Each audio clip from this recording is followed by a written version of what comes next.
Hello folks, it's 9/11/2013, and today I picked five-gallon buckets and part of another. It's about a third full, and then I picked what is equivalent to two 5-gallon buckets, if that's full, so it's not quite, of bell peppers and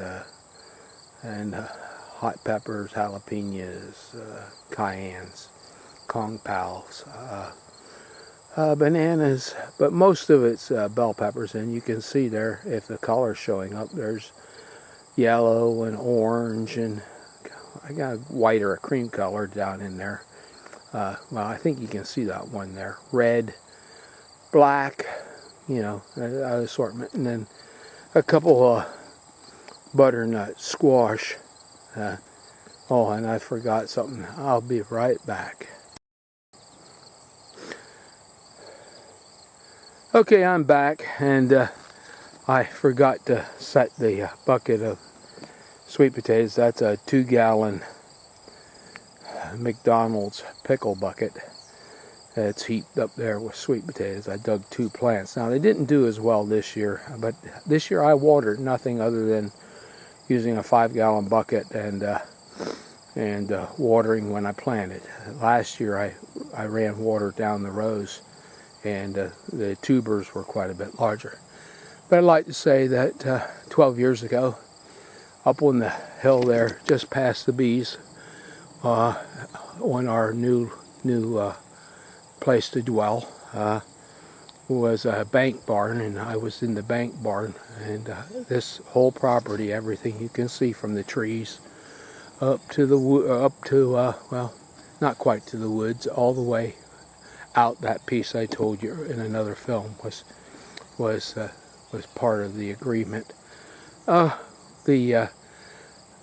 covered with Floromulderose, and of course I looked like I got in a fight with a chainsaw, and cut them down, but I wouldn't quit and I wouldn't give up, and it was, I think, worse than barbed wire, at least what they used in the that stuff they have now, razor wire. Well, that cut you up, but this stuff, it clings to you. It's like Velcro, and it's got great big jaggers, and and this place was covered. I mean, it was completely covered. That's why the land was so cheap, other than it's rocky and clay, and it has very little fertility. But I was up there working, and I had to, at that point, we didn't have bathroom facilities here and water and stuff, so I went over to the market. It's a mile from here. And I think I got a coffee. I went to get a coffee and used the bathroom there, and saw everybody had a little television. They're all glued on it, and they said, well, I said, what's going on? And they said, you don't know what's happening. And of course my wife was in the city, and I was fearful for her because I didn't know if I could get back in or get back to the town that's on the other side of the city where I was living at the time and working. Well, it was shortly thereafter we moved in here. But anyway, that's what I was doing on 9/11. I was up on top of the hill there, getting this place ready to move into. Hey, thanks for watching. And another thing is, I usually forget. The stuff gets loaded up, and the people that get it, I get the stuff. People ask, what do you do with all the stuff? Well, we have way more than I use, but I grow for my mother and her foster kids and her kids, and then my mother now. I used to grow for her, and I still grow for her, but she's 92, and she moved in with my sister.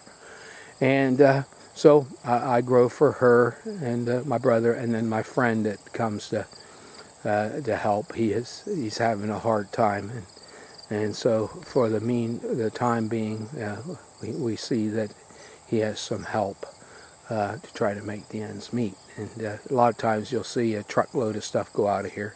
If I don't forget, that's on his truck. But most of the time I forget, and then I think, oh, I should have put that up. And I don't want people to think I'm not being honest about the amount of stuff I write that I've harvested or have. So here we have, once again, a little better than 5 buckets, 5 gallon buckets of tomatoes, almost 2 5-gallon buckets of peppers, a couple of them squash just to send along, and then 2 5-gallon bucket,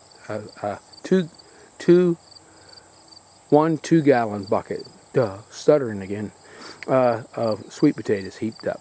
Thanks for watching, and may the Lord bless, and may you have a good day in remembering what happened then.